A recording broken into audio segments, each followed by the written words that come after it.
If the norm is disappearing people off of the streets and spending more on your military than you spend on anything else and flooding the world with military operations and bombs in a world where people are hungry, if the norm is producing more food than the world can handle while famines are going on all over the place and people right now, as I speak, there's a child who just shut his eyes for the last time. In a world which we consider ourselves to be great, we're producing more food, we're actually wasting more food as a country than the world needs to solve the hunger problem. If the norm is people sleeping on the streets without blankets, and the city's response to that is to make fewer places for them to be able to sleep by putting spikes on the ground or whatever in places, whatever. If that's the norm, then radical is normal. If you are human, to resist those things is not radical, it's normal. Radical to me is a military budget the size of ours. That's radical. That's crazy. You know what's even crazier is raising that budget this year while we cut other things off. That's radical.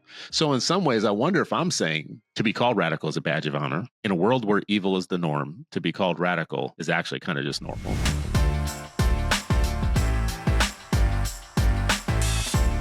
It is Freedom Friday and you are still not free. Welcome to Freedom Friday. It's another episode of Freedom Friday. And you're still not free, but hopefully you'll be freer after this hour with Ish, Sharif, and me. Today we are talking about the realities of radical. I remember one of my favorite songs, X-Clan songs from back in the day, said, my man says, they call me radical. What does this mean, right? Like, what does that mean? And, goes on and on and on. But I want to answer that question. What does it mean when they call you radical? The radical left or radical blacks or the militant radicals or whatever. And here we are in this moment right now where we could use a dose of radical in us, but all of us are close to a different situation, which is the reality of radical. The reality of being radical is their sacrifice. You can lose things. You can lose friends, money, jobs, income, occupations. And that is the great threat against being radical from the system, is to tell you that there is a loss for it. So for people who are adverse to loss or pain or whatever, you won't be radical.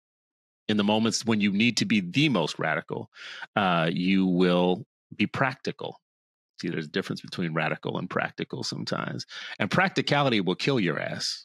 It'll kill you, your people, your community, everybody. Practicality, pragmatism, all of that stuff is different than radical, because the only thing that has ever saved you and freed your people as a collective is radical. But as an individual, it whoops your ass sometimes.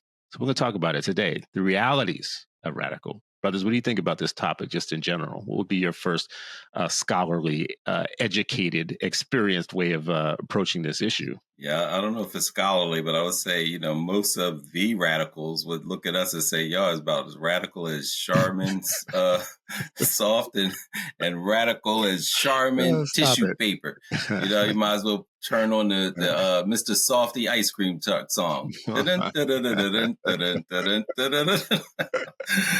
listen, I think it's a great topic. I think it's always, germane to, like what's happening. But particularly now, I think it always reminds me of that. The brother used to quote, where every generation has to choose, and part of those choices is, what do you do? How do you do it? What's strategic? Lastly is, love to hear that, but, I like to borrow what brother Michael Cord, who you met, angriest black man in America here in Philly. What he says is, he's like, Sharif, be a pragmatic revolutionary.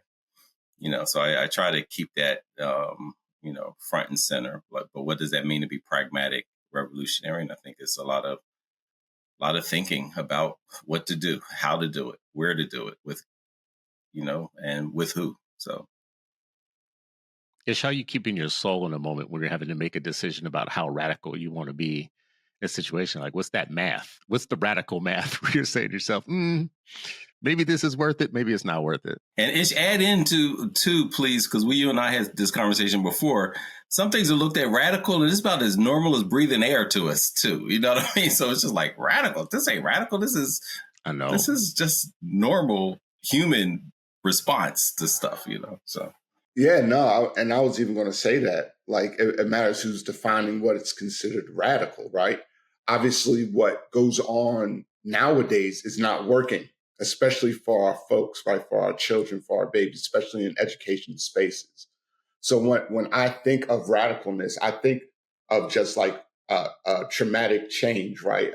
Making something different than what currently exists and being very explicit with that. So when you weigh that, it just becomes like how harsh or like how much on the spectrum should I make that known or operate within that vein. But ultimately, at the end of the day, if you're really, for the education of Black children, it's a radical act. And you know what, Chris, can I just add one thing? The one part that I hate about it, I hate how these young folks, well, it's not even just young folks. I hate how these days radical is put in front of every word. I'm sick of that. This is radical listening. This is radical love. This is a radical sandwich. This is a radical drive in the park. Like I hate it. I hate it.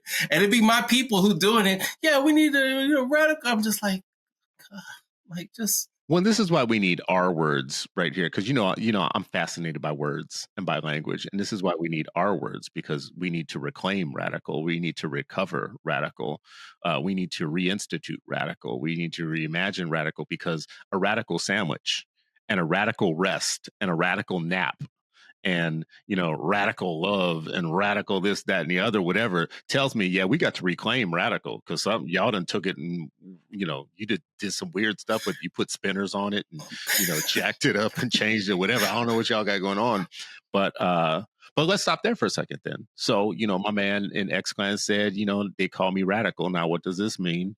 Let's answer that for a minute. Let's think through examples of powerful, soft radicalism, hard radicalism, whatever you want to call it. I mean, there's a famous picture of, I think it's Daisy Bates, white dude with a gun in her face or whatnot, and she's kind of just holding a camera. I mean, holding her hand, like that, whatever. That's radical to me. That's soft radical. Like, oh no, honey, we ain't doing this today, right? Like, you can take that gun, you know what you can do with it, right? There's the water hose. I'm being shot down with a water hose. There's teenagers sitting at a Woolworths counter, like unafraid. Right, there's teenagers. We forget how many young people were involved in these pictures that we're talking about. Ish, you're wearing Nat Turner on your shirt. I can't even think about how much more crazy radical you can be devoted to something than him. What are your examples of radical, if you had to pull up your favorite personally inspiring examples of radical? Yeah, no. When you're talking, I was thinking more of like, again, I keep on going towards education. Those teachers in, especially Jim Crow schools in the past that were still teaching children the truth, right? Even nowadays, right, in Oklahoma, the teacher that still teaches the students about Tulsa, right, and going over what that means and the significance of what the current context is, right? I think that's what I think about radical. It's for me a very like personally like connected idea, and I have difficulty taking that out of. Now, of course, we can all name the examples that we always talk, speak on, like, a Malcolm or Martin, Ella Baker, right? There's different even forms of what that is. And I think they do serve as models, but I think like a Derek Bell was a radical, I think Gloria Lansing Billings is a radical. Hopefully I don't get in trouble for saying that. I was going to say, what? I mean, I'm talking about what the focus is, what's centered. Yeah. Yeah. No hate. I'm just saying, yes. Okay. Yes. I will leave it alone, brother. I ain't messing with that one. I would just say this much about it. I'll say, that maybe I just invented an idea for myself, which is not all radicalism has to be in your face and in your grill and hard. Some of it can be like subversive and whatever. And so I misspoke when I just said about Gloria Lansing Billings. Number one, because in my mind, I messed up the names. I was thinking of Linda Darling Hammond when you said that for some reason.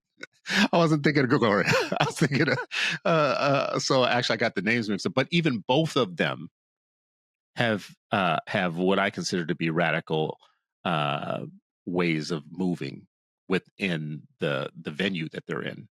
Like radical in at the college level is different than radical at the state house. Is different than the mayor's office. Is different than a teacher in your classroom. There's different levels of the game is different places. All right. So yeah, I had to correct myself even in this moment. I had to correct myself. Yeah, yeah. I was going to say something very similar. And the reason why I look at Gloria. Well, let me start out with prefacing it. I think one of the ways to look at radicalism is really like how far the oppressor has moved away from humanity. So if you center humanity, humanity is the baseline. Then the further they are away from it, is actually they're radically distant from humanity.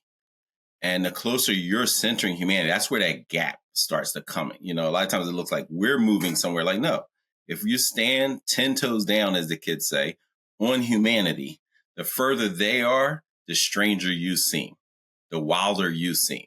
When actually they're the ones. They're talking about like renaming or reowning.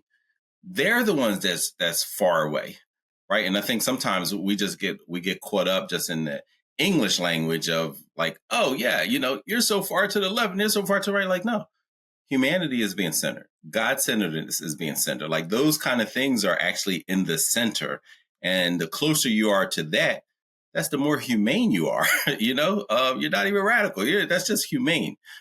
But the further away they go, and then I think that's where the negotiation is, because I think in certain times we do so much compromising that we move away from the human. We're like, yeah, this is the best thing, but we actually need to get that low hanging fruit. Oh, we need to do it, so we're actually inching away from that piece. And I get it. Like sometimes there are compromise, there are things, the war and the battle are two different things, right? And so all of these, it's fine to retreat if it's to counterattack. It's not okay just to tuck your legs and just say, oh, I give up, I'm running away. But if you're like, hey, we got to retreat on this issue because we need to double battle on that, or we need to push resources over here, like all of that is around the strategy. So I think and then the second part, when I think about this is why I like a Gloria Ladson-Billings. I will look at that as radical because she's centering how children should be learning and how far away from reality that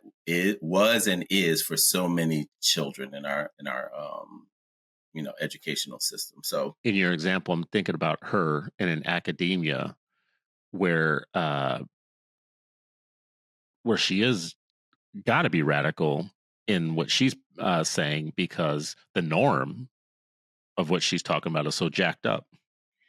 The norm of being a college professor in education who's in the traditionalist way of seeing things is so jacked up that you got to be radical. Like if you preach anything else, I guess I'm just like, working with your point here.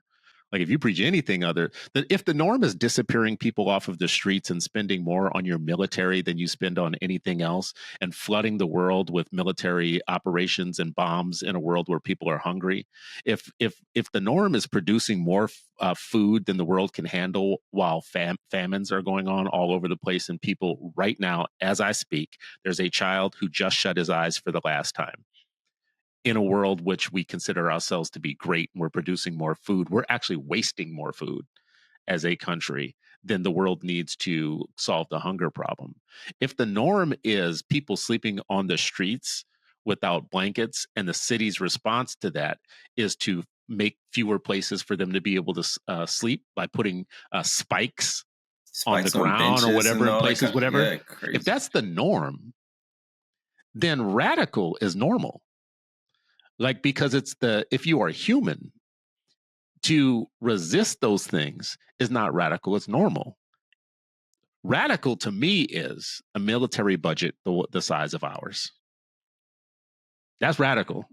Like, that's crazy. You know what's even crazier is raising that budget this year while we cut other things off. That's radical. So in some ways, I wonder if I'm saying to be called radical is a badge of honor. In a world where evil is the norm, to be called radical is actually kind of just normal. It's like, your normal self.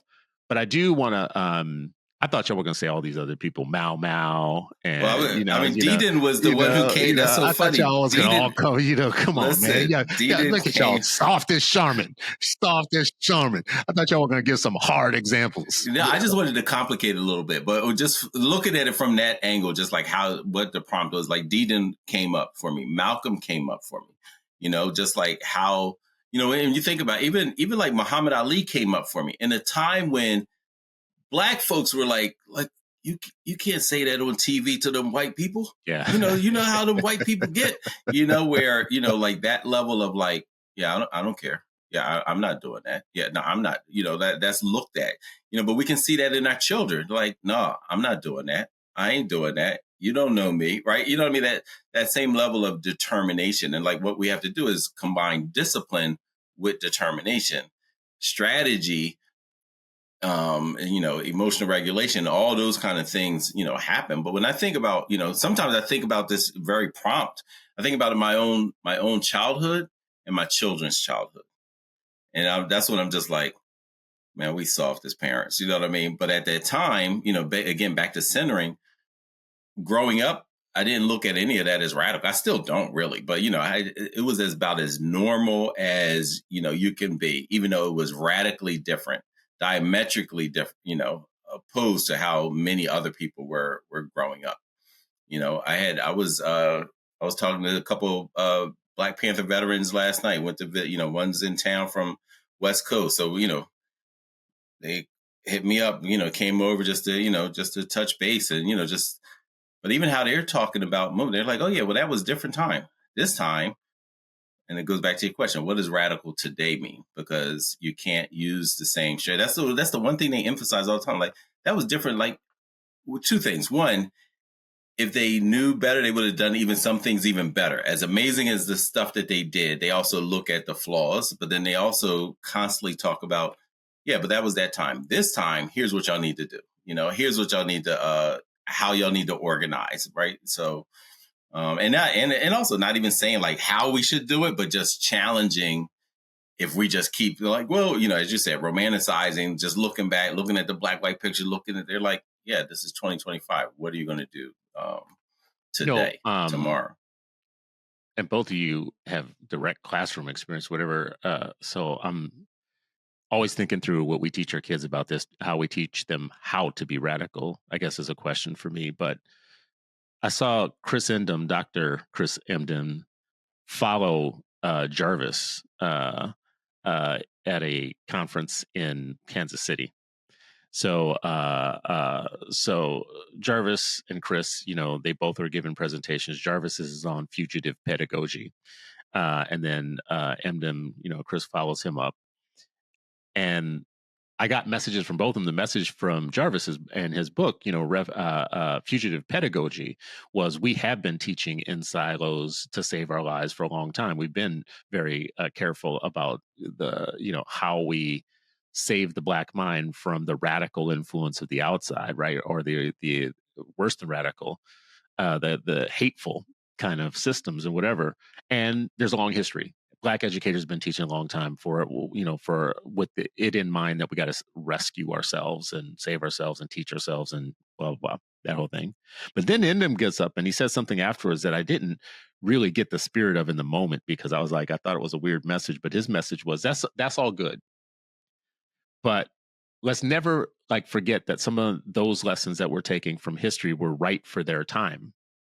They were appropriate in the moment that they were happening. And our job is to be right for our time, which is right now. Now, the reason that threw me off a little bit, because it felt like it was a little bit of a kind of like a slight to the fugitive pedagogy stuff. And it's just a different point of view. What I did was I was able to say they both make good points, right? If you don't know your history, know where you come from, and you don't know how people taught in the past and what our stories were, you're in trouble. That's like having amnesia. And cultural amnesia is never going to save you from anything, right? That's actually going to hurt you. But if you don't know how to take that and apply it to the moment you're in, because your enemies have morphed. Your enemy's game is like an iPhone. Every year they come out with a new version.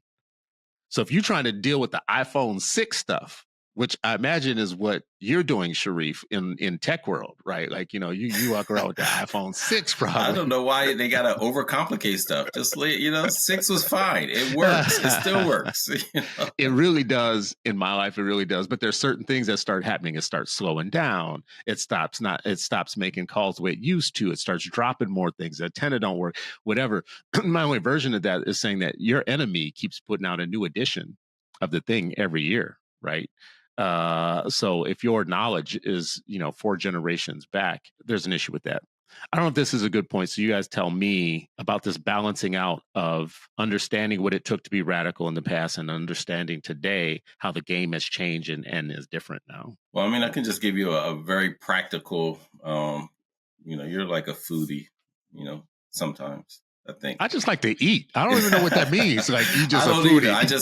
When they say foodie, is like people like to eat. So I'm like, all right, you I will tell you this much for people listening. I am not a foodie in this one way. I like to eat and I like food, but there's a whole bunch of stuff I don't mess with.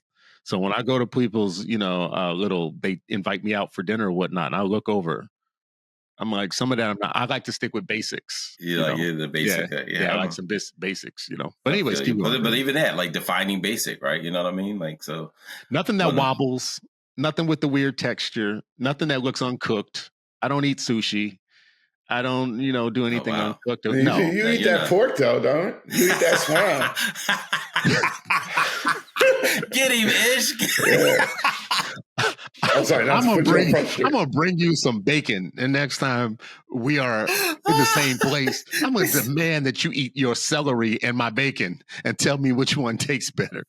Celery, man. Anyways. Listen, but that I mean, talking about the food, that's exactly where I was going to go. So it was looked at as radical. You brought up Move earlier. So the Move family, John Africa, they ate raw food. Nowadays, that's a whole thing, right? That's a whole industry. Back then, that was looked at as radical. Mm-hmm. Mm-hmm. I mean, it still is looked at as radical, though. Is it? Mm-hmm. Like veganism, it seems like way more mainstream. Being vegetarian. Listen, try and live that way and watch how the world makes you feel weird about yourself. I mean, I was vegetarian for 12 years, and then I was vegan for like a year and a half. 2 years, and there was even a difference between being vegetarian and vegan. You go places, people, they treat you like you're from another planet when you're vegan, right? Like, and you're like, well, okay, y'all about to die. I'm not, whatever. And here I am back on the meats again, but, anyways, I get what you're saying in that. What I would take away from that is the radical lifestyle of a lot of people that even you knew required them to think very deeply about everything. They were deliberate about what they ate, what they consumed, where they got it from, and all that. And that takes work. Should I be buying from this store? Should I be buying from Amazon? I know it's convenient, but should I do it? Should I eat processed food or have processed food in my house? I know it's convenient, but should I do it? Right.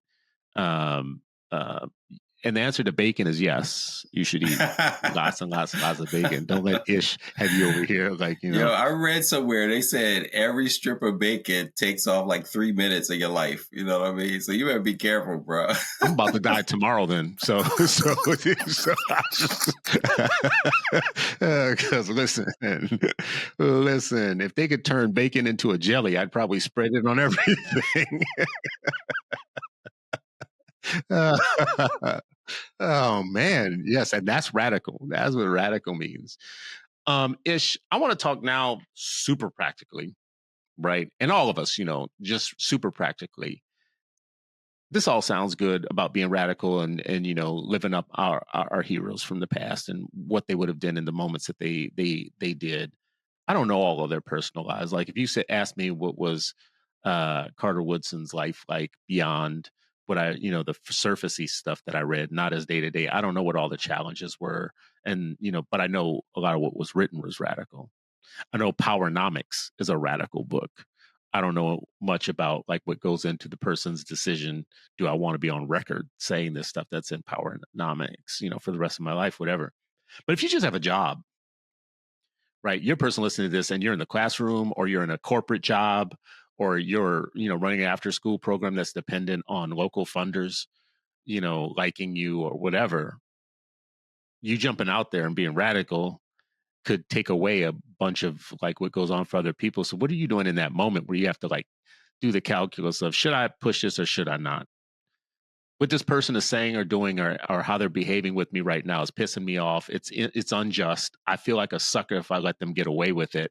And at the same time, I could lose a lot by being emotional in the moment and just going with what I want to do. How do you think we should do that math? And how should we teach our kids about how you do that math in the moment? Is it worth it? Well, I definitely want to build off of what Sharif was talking about, right? The idea of centering humanity, right? So just your orientation, your worldview, the way you're moving, right? What are you doing it for, right? What's that job? And so when you combine all those factors together, you're stepping into a situation, you're radical just by default. So the question then becomes about your integrity, about the integrity for the folks that you're responsible for living in the future and also not here, right? And then what are you doing in those moments, those small decisions that influence the larger picture and also those larger decisions, whether that comes to where you're deciding, to send your children to school, what type of things they're allowed to watch, and then taking that out in the world and also operating like that out in the world. So I view it as not only, in the world type thing, but also a personal orientation to really be radical, because there's a lot of superficial folks out there that speak the language of radicalism, but then will go and hide if anything hits the fan, right? Or if, something becomes threatened. Because let's be honest, most people don't want to put themselves in that position, right? If you can get ahead by talking like that, that's a good thing. But that's different when the rubber hits the road and you really have to stand on principle, where you really have to, like I said, have the integrity of your ancestors, of for your family now, and for your seeds unborn, to really stand up and fight for what's right. So when it comes to the layers of those considerations in a given moment or for a circumstance, I think that's what all the focus is. And again, then there's a spectrum of how you react and in which way, right? Because radical just might be closing that classroom door. It might be, investing in something that allows you to pursue what you want to do in the sense of pushing the ideas that you want folks to learn about. I wonder if it requires us to do what we did earlier for our young people too, is to redefine for them, like, like you're not radical for opposing some of these things. These things are radical, period. It's like if to you, it's like you're a fish in water. You don't know what water is because you're a fish. But we're telling you ahead of time, some of this stuff ain't normal. The stuff that looks normal, that because it's just part of your world, these people are doing crazy things. They're crazy people. They're sociopaths, and you're living in a sociopathic world that feels normal. So for you, you're not radical in recognizing that, in seeing that. Here's a thought about the radical part, though, as parenting, because you guys, I think in some ways, you both brought this up, how you raise your kids.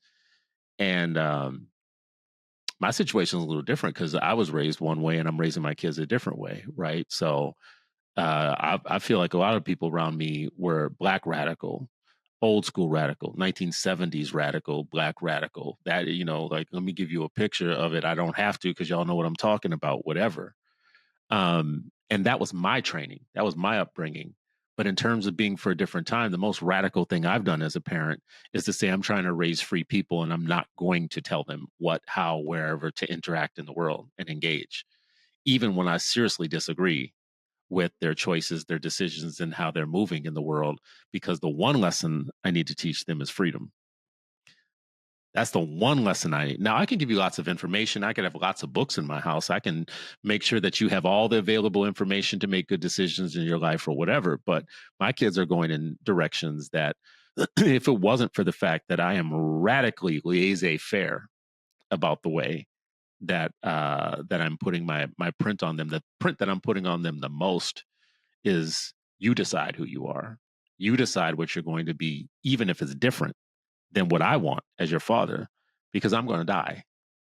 and I'm living my life, and I am the person that I am because I was given the radical freedom to become who I am, and that led me a lot of places. Maybe some of them I didn't want to go, but listen, I had to figure that out for myself. So, anyways, I noticed that in some households there's a almost like a curriculum, a pedagogy that is, in my mind, a little bit prescriptive of what I expect out of you and what you're going to be and all that type of stuff. And I'm radically laissez-faire, probably for good and for bad. But it's just because if your own father doesn't try to enslave you into any one way of being, thinking, or whatever, then the chances you can let someone else do it is even lower. And when I say I'm trying to raise free people, I'm trying to raise people that even me, it's kind of like, when you're Christian, the whole relationship of God with you is God gives you free will. Now, what you do with it is kind of, you're going to have the consequences of what you do with it. But God could have not done that. God could have said, no, I'm going to create people that all do what I want them to do, how I want them to do it, whatever, blah, blah, blah. I'm not saying that I'm God, pretty close, but not exactly God, right? Like, Josh, just kidding. Don't y'all write me. Don't none of y'all Christians write me. I'm joking. That was a joke. Um, anyways, that's my long-winded way of saying, how do we balance the telling kids what to be versus telling them, no, you need to be as free as you possibly can, even from me, and figure a lot of this out for yourself. Yeah, no, that's interesting. You brought up the theological point of free will, because in Islam similarly, but in Islam, we're taught like it's really a combination of both free will and what they call predestination. And so like that combination, so you have choices, and then there are some things that are just generally scientific or factual, just can't happen. So and I remember reading when I was little, they were trying to, sometimes that can be a complicated thing, So as kids, this story that they share was like, well, lift up your right leg, that's free will. Stand up and lift up your right leg. Now stay standing and lift up your left leg. All right. That's that is that's predetermination. Like you can't do that, right? So it's like that kind of, just helped us as kids like wrap our head like, okay, this part, what part is like, yeah, I have a choice. Yeah. Other part is like, no, so anyway, I don't want to go down a deep rabbit hole, but you made me think of it when you talked about the idea of free will. I think, also when I hear about radicalism, particularly as a Black man, I can't help but to think about the Black radical traditions, but again, that also started as a, anti-white supremacist action, making sure that humanity was centered. And so that Black radical tradition was again to push back on anti-humanism, anti-Blackness, and, from all the different angles, whether it's economic, whether it's healthcare, whether it's housing, whether it's, education, all those kind of things. So, it's like, I'm glad you brought this up because, I think just this idea of radical is complex and simple at the same time, and so that's why, I appreciate, this being, part of the conversation, and as my children, when I think of like, oh, Black radical tradition, I'm like, well, I'm failing that miserably with my kids, trying to like, it's like Black radical light, I'm sprinkling it, like here and there. But like when I think about like what was normal for me and my classmates, our circle, our bubble, that's very different than how, these kids are being raised. Like, like we're talking about like no sugar, no TV, no white bread, rice, blah, blah, blah. Now I'm like, I feel like Chris Stewart about that kind of stuff. Like, yeah, you know what I mean? Like, I don't like it, but I'm not like, no. Hell will freeze over before that comes in this house. I'm like, I don't like. I'm like, yo, this is junk. This is garbage. I'll talk about like, I won't buy it, but if it ends up in the house, I'm like, because you know what, Sharif, the more you say no to something, the human will actually is motivated by a demand to want to be free, period. So the more you tell somebody they can't do something, I mean, this is the most eternal story ever. I tell you can't eat that apple, you're going to eat that apple, right? Because the intrinsic will of people is to want to do whatever they want to do, right? So when I was in kindergarten, first grade, I kind of remember this in Santa Cruz. my mom used to make me peanut butter and jelly sandwiches in my little peanuts lunchbox, whatever, blah, blah, blah, with the dark bread. And I don't mean like today's wheat bread. I mean like the old school, like dark, dark, dark, dark bread, right? Thick, dense, Yes, heavy, sir. Yes, sir. dark, right? With peanut butter and jelly on it, right? It's rye, pumpernickel, wheat, everything all mixed up in that. So then I get to school and these kids are eating their Wonder Bread. And that Wonder Bread just looks soft like marshmallows. It just looks like heaven. It's just like, oh my God, it's so good. Oh, blah, blah. And I'm just looking at them like, damn, your parents love you. Damn, what is nonsense I got in my hand, right? You got the coarse bread from the Middle East, yeah. Bruh. And I'm sitting there like, now I'm starting to make trades with the kids. They traded you? Yeah, well, you have something that's worth a trade, here and there, whatnot. Oh, not just sandwich. It was other things you were trading. Okay, all right. And then so now all of a sudden I'm addicted to Wonder Bread because it's just like heaven. You just put that on your mouth. It's like, oh, Wonder Bread. Oh man, this is so good. Damn. Now Wonder Bread is the worst product of bread you could possibly get in your life. Right? It's like crack when you start getting on it. You just like, you done. It ruins you for other things and it's addicting. All those chemicals, all that stuff with it, whatever. But after all these years, I remember saying as a kid, when I get older, I'm going to buy as much Wonder Bread as I want. I'm going to eat Twinkies for breakfast. I'm going to do this. I'm going to do that, whatever. And it's funny because now, this is the way parents mess you up is now at this age, I still go back to that darker bread sometimes. Like I actually want to go back and get that. So when I buy bread, because the Wonder Bread is radical. That's radical. That's radically away. Good though. Yeah. Like if I could just wrap it in bacon, just pull them together into a ball. Forget the 3 minutes of loss of life. You're trying to make that 3 years, 3 decades. But just how far away even just food is from real. It's a good point. Being real, right? Like point. That's so to say oh, we should care about the environment. Oh, radical tree hugger. No, I want my great grandchildren to have an earth. But what you're not dealing with in this story, this is what you're missing in the story though, is I'm sitting in kindergarten and first grade with a bunch of normal kids. Oh, listen. And I'm sitting there with my peanut butter and jelly on rye bread or whatever it was, pumpernickel or something like that, whatever that the darkest of the dark was back then. And so now I'm odd man out. Bruh. Right. My parents did not love me. You're speaking to my childhood. Listen, even though I went to Nita Musasa, there were plenty of kids who had a variety of different families. And growing up, I never saw white bread in our house. But I had classmates who had white bread, who had, Oscar Myers, and Oscar Myers had a first name is Oscar, right? They would sing that was still And you didn't have Oscar Mayer even? Are you kidding me? Heck oh man, no. I know what I'm going to cater next time we all get together. I know what I'm catering. I'm pulling it all together. Fried bologna is a rite of passage. Listen, man. We only ate halal, and I remember at some point we were I guess meat was too expensive for our family, so we went vegetarian. Not for some but because it was just well, if we can't afford the meat. Yeah, we're just going vegetarian, right? That was how their orientation, everything wrapped around, this is how we believe our life is best suited to live, and everything else. It wasn't we're just we're cutting that off, right? So it was that kind of,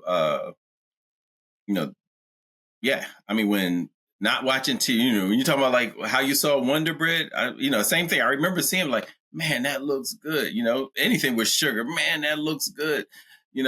Treat for us was licorice, a little licorice joy. They were fine, but compared to a Snickers, that licorice is nasty. You know what I'm saying? So, I will say little sesame candies, a little candy with all these sesame seeds in it. It's all a matter of taste too, though. If your parents restrict you to something that you already love, right? I love licorice. Right. So if my parents had restricted me to that, it would have been game on. Right. I was fine with it until I had a Snickers. And then I was like, oh, no, I'm never eating licorice. That's your Wonder Bread. That's your Wonder Bread. And this is my thing around kind of practical versus, necessary radicalism. There's some wars you need to have in the world. Sugar is terrible for you. Let's just put it that way. But a Snickers bar isn't the end of the world. But there are some things in our food system that do need to be fought. Corporate stuff, Monsanto, all that type of stuff. So it's like knowing where and when, or just saying to yourself, no, we need a total. It's hard to pick and choose one by one. So we need a total regime in our household of how we are going to stay healthy, stay alive, not get caught up in the system, all those type of things. But now your next generation, you got kids today who are pushing back on you. Like, kids today are bossy. They're bossier back. And some of us let them be as bossy as they're going to be, because in my case, I'll just, I'll put it out there. Like, even with my daughter, I offer zero correction. That's not my job. That's not even my job. That's my wife's job. My job is to teach freedom. You need to be in control of how you're gonna be free, right? Like y'all laughing. What you laughing at? You don't want free children? Stop undermining your wife, homie. Yeah, I was about to say. I was like, your wife, bro. Like, no. Is she cool with that? It's not my job. It's not my job. As a man, it's not my job. The boys, that's different, because she just counts him as part of the group that she's raising and disciplining. She just counts Chris as part of it, I feel like it's kind of on purpose. It's not kind of, but it is on purpose, in that my greatest fear is that I will tamper down, because I have big opinions about things and whatnot. If I really wanted to exercise my authority as a parent in my household, I would teach them how to comply. My natural instinct would almost be to teach them how to comply. Maybe not with anybody else, but with me. So I actually get rid of that for myself, of like, no, because if I'm trying to raise them to be free, they even need to be free within me. Now, that's at a certain age. Like, your kids running towards the street as a toddler, that's different. Your kids playing with fire when they're young, that's different. But I'm talking about age appropriate levels of freedom to be able to determine for yourself. You're going to need to be self-determining, and you're going to need to start that early, because when you get out of here, everybody else in the world is going to tell you how to live. They're going to tell you what you can do, where you can go, all that type of stuff. So, no, listen, I don't have any argument with that part of it, Chris. I think that is one of the true challenges of being a parent. Daughters. You're not going to sit up here and pretend to me like I'm the only one who is raising free people. No, I agree. I mean, my little nieces, there, boy, they will roast me in a heartbeat. So they are exactly on track for being free and knowing how to exercise their freedom. Yeah, and it's like, I'm like, but I think that's the balance and all the stuff that we struggle with as parents, right? Because there is no perfect thing. The kids' personalities, the context, the year, what age you are when you have them, all of that plays such a, the partner that you have when you have them, all of that plays such a important role. But, I remember having a conversation with, we had this a long time ago in Black Hands several times, like, this whole idea of, Black people just beating the crap out of their children, right? Like, you know what I mean? Like that, it was such such a foreign concept for me. But, back to that compliance, some people are like, well, I'm disrespected out in the world. I'm not going to be disrespected at home. So I'm going to punch you in your chest. Or, hey, well, they're going to kill you out there. So let me, halfway kill you. So, you know what I mean? Like, even, even just how, kids are spoken to about, like, I'm a parent, but I will kill you. I will take you out. I brought you in. Like, all of that kind of world. I will take you out. All that language is just like that is such a peculiar way to raise human beings, and I get it's just, societal.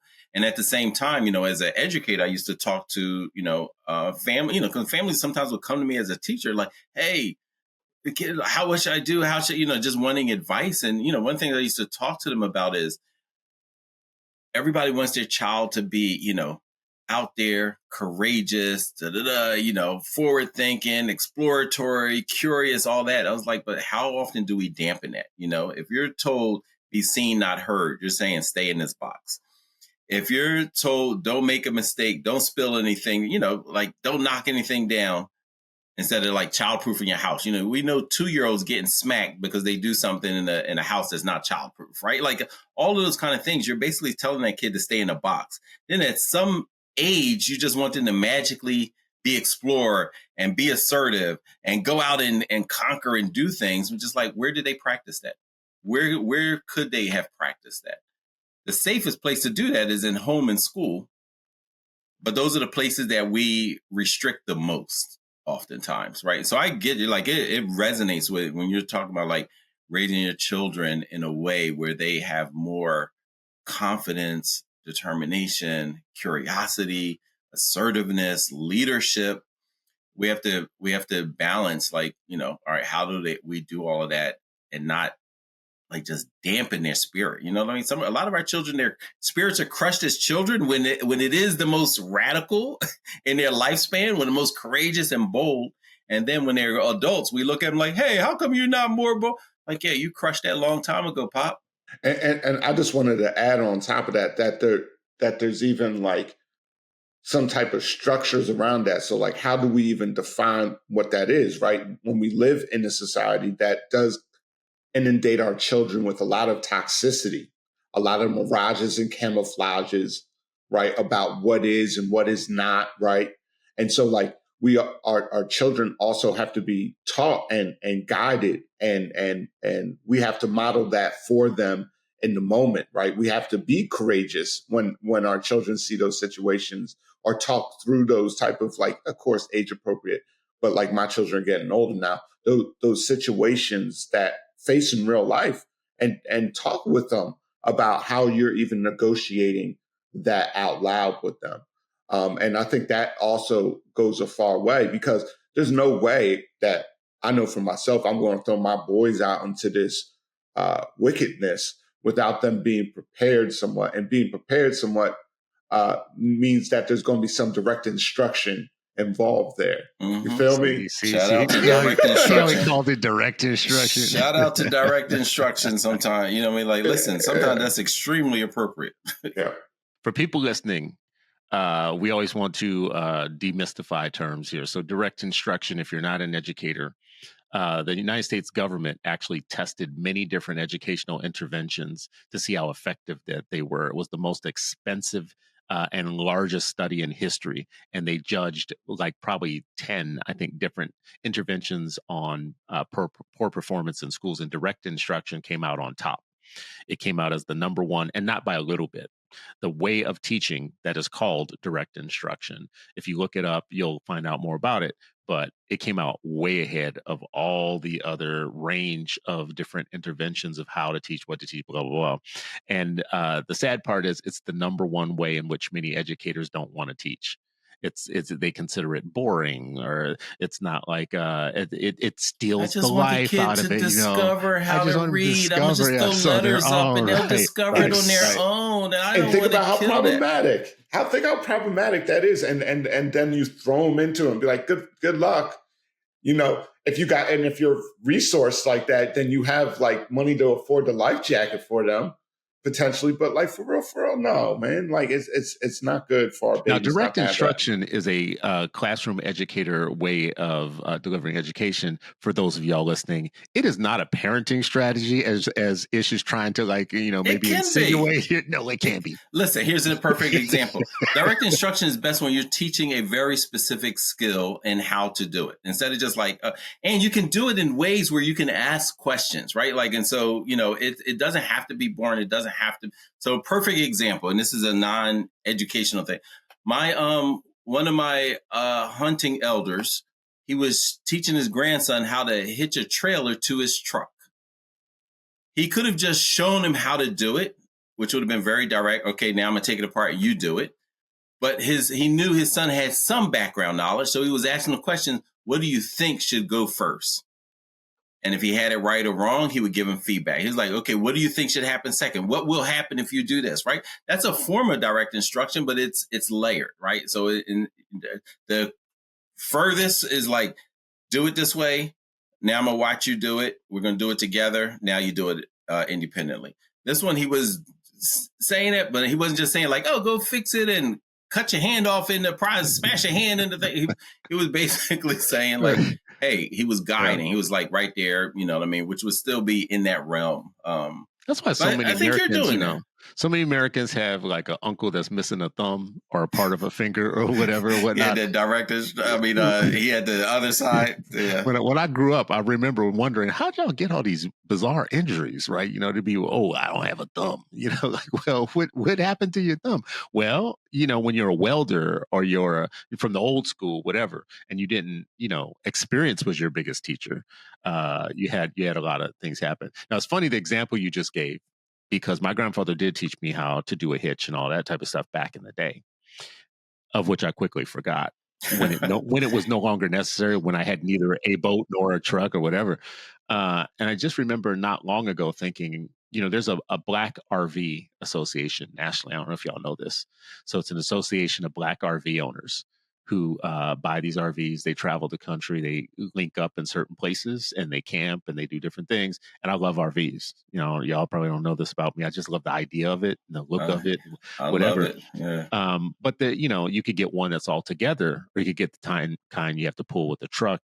And I just remember thinking, I don't want all that business with the truck thing, because it doesn't even make sense to me that you could line the truck up with the ball and everything while you're driving, looking through the back window. Like, I'm kind of like thinking, I'm putting the math together. Do I want this type of problem in my life of having to think that through? And here you are like, oh no, it's easy. You just gotta, you gotta learn it. Someone just says, nah, I just want the one that's all contained. Ish says that Clarence Thomas is part of it. Clarence Thomas is not part of the one I'm talking about. No, I'm just joking. I was saying, is he part of it? He's part of one of the national ones is. that is not ours. He's part of the other the other association, and he's not invited to the one that I'm talking about, whatever, RV association. So I want to come back to, I know we're gonna run now to time. So the realities of being radical is the beginning of this conversation here today, and that I want to continue of, because we have many people who are brothers and sisters who are right now facing a moment of crisis, in that I want to continue being a professional. I want to continue working in this professional world, and I'm being asked to do, say, or act in ways that betray my sense of my own radical behavior, my own radical background. Like, in my mind, I think of myself as Angela Davis. In my execution of that, I am more like Candace Owens, right? Like, there's this sense of That's really bad. Listen, right? There's this sense of like a difference between my mind and my day to day, right? Like, in my, I don't know, like, mentally, I'm a different person than I'm actually being when I'm being put in these little corners during the day, like in real professional situations. I'm not making this up. We have brothers and sisters right now, as we're speaking. This is what they are confronting in their lives. I would love to use just the remaining few minutes to say something to them, and to be clear about this point that we're trying to make, their realities. Let me just put mine and I'll stop. Mine is just this. Everything you guys said today is changing my mind just a little bit on, I don't even want to be a radical. I just want to be human, because the world is radical, right? It's like the thing you guys have said to me before that now has become, I think, part of our culture just in general, is slavery isn't Black history. Slavery is an interruption of Black history. That's a good reframing of things. I'm not radical. I'm human. The stuff that is happening in the world that is anti-human is the radical part, right? So what I would say to people is, it's not even a goal of mine to be radical, as much as people think that that's what I am. That's not even the goal. The goal is to get back to basics. As human beings, we should not be doing the stuff that we're doing. So if I'm against that, or I resist that, that's not me being radical. You're already radical before I showed up, right? That's my last piece on this. I would say to you guys also, though, speak to those people that are facing the realistic situation right now. So one, back to Michael Kort, just like what's pragmatic. But it may have been on your page, Chris, a couple of years ago. You had posted, it was this interview, and the guy was talking about, all this stuff blends together. But he was basically talking about, there are a lot of people that spend a lot of time trying to be, good descendants, honoring the ancestors in a way and being these good descendants. And what he was positing was, our job is to be the best ancestors we can be, right? Like, that's our job, to work, to do a space, to leave this place. And, we're all just passing through here, right? And how do we leave it for future generations? How will they look back and look at us and our decisions, the choices that were in front of us, as much as they can tell? Because, you're not in in our shoes and that kind of thing. But just what will they be able to tell about our story, about our choice, our orientation, our care, and how close we were to, just as you said, to being humane? How close were we to that?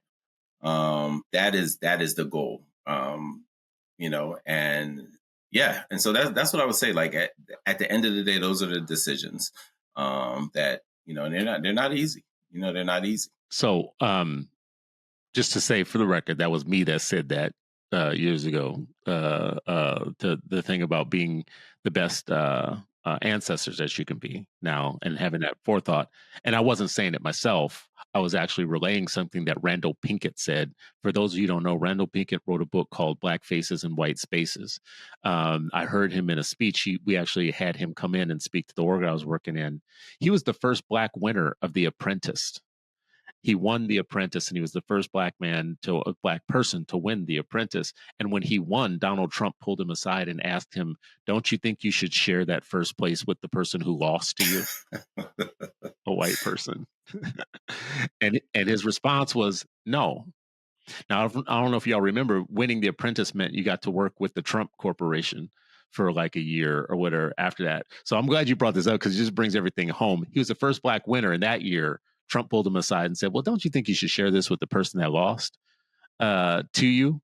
And in that moment, he could have chose to be radical, non-radical, this, that, or the other. He did choose to be a little bit radical, because he said, no, I won, whatever. But I'm glad you brought that up, because how much of a lesson in that moment a better lesson can you have? You're talking to one of the future presidents of the United States, telling him, no, first of all, it's not right for me to share with the person that just lost to me. And two, I'm not going to do it, blah, blah, whatever. So anyways, Ish, what do you say to the people that are facing the real situation right now? Yeah, I wanted to just say that it's a real situation, right? It's real deal Holyfield out in the field, out in the streets, right? And you have to be prepared, you have to be aware, and you have to be willing to adjust at times. Sometimes it is smart to go back to the drawing board and re-theorize what you want to do and go back out and practice that theory. But I also want to say that despite all that, if you're centering humanity, if you're doing the things that are right, ultimately at the end of the day, that's what matters, right? It doesn't matter in the immediate sense or the immediate comfortability, because I look around the world and I see too many folks not having even the ability to even engage in a conversation like this about what we can do.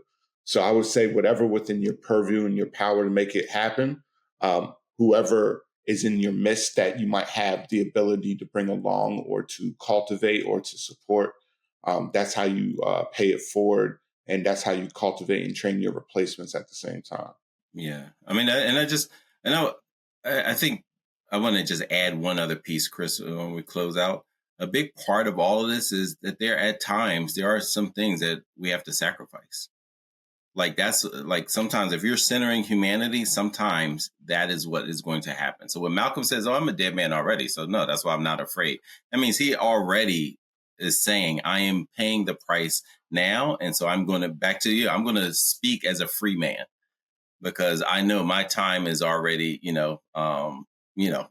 that joint is going. I'm going through this portal, so I'm going to be free, and I'm going to be unafraid as I do it. Nina Simone said the same thing. She said, "What's freedom?" She was asked. She was like, "Freedom is living without fear." That's what it is. So even if I'm doing these things, even if I'm being radical, whatever, I am not afraid of the consequences of that. In Islam, a central figure is Imam Hussein, 72 followers against thousands, knowing, oh, we're all going to die. But like, you know what, this centering humanity and what's right and what's just is so critical in this moment for the future generations that's what I'm going to do. So that's looked at by some people who cling on to life and everything about that as radical, when all they were simply saying was no. Back to you saying, like, just saying no to injustice, no, just a quiet no. But as loud as a bomb, as Chuck D says. I think for our kids, these are all the lessons that we need to teach them.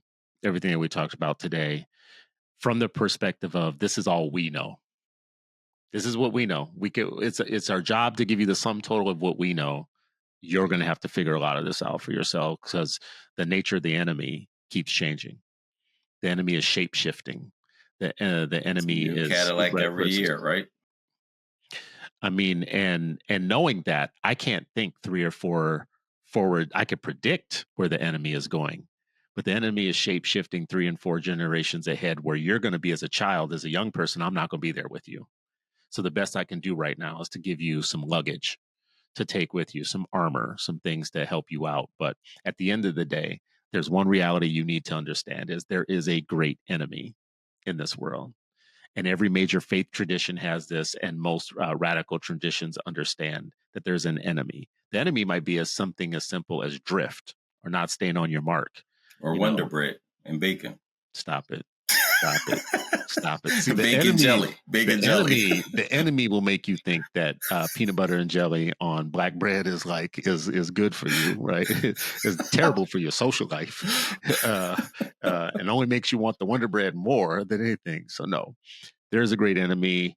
It will take you off your mark. I heard you say 10 toes down earlier, because that is what the kids say. I think you need to grow an 11th toe because that's radical, because 10 toes down is the basic right now. That's like, basic plus or premium is when you grow an 11th toe and you're like thinking to yourself, the game is deeper than I thought, and I'm going to need to be really smart about how I play it. So what I will say to everybody today listening, we're all in this together. We can't answer all the questions for you, but what we can say is we're all in this together. Many of us have shared experiences in this. What you're going through by yourself, don't feel alienated and alone, because that's the way the enemy wants you to feel. They want you to feel like you're by yourself and you're suffering by yourself, and you're really not. So if you are facing a situation where you need to be radical, be smart and effective. Let's just organize off the table. And not alone as much as possible. Organize. There is nothing. The enemy wants you to think like an individual. They want you to think like an individual. They do not want you to think as a team, because there's never been a successful revolt, slave revolt, that was one person by themselves. Anybody pull it up and show me one, you educated people amongst yourself. I want to see the one-man slave revolt that actually worked. But they don't fear one person. They fear collective consciousness. So organize. This has been another episode. First of all, wait a second. Ish, put something in here. In an insidious manipulation of priorities, the disruption caused by the protesters' efforts are viewed as a greater evil than the injustice that the protesters act against. And that comes from Derek Bell. It's a good one, brother. Appreciate you. Another episode of Freedom Friday. You're still not free, but hopefully you are freer after this hour with Ish, Sharif, and me. And we will see you next time. Peace.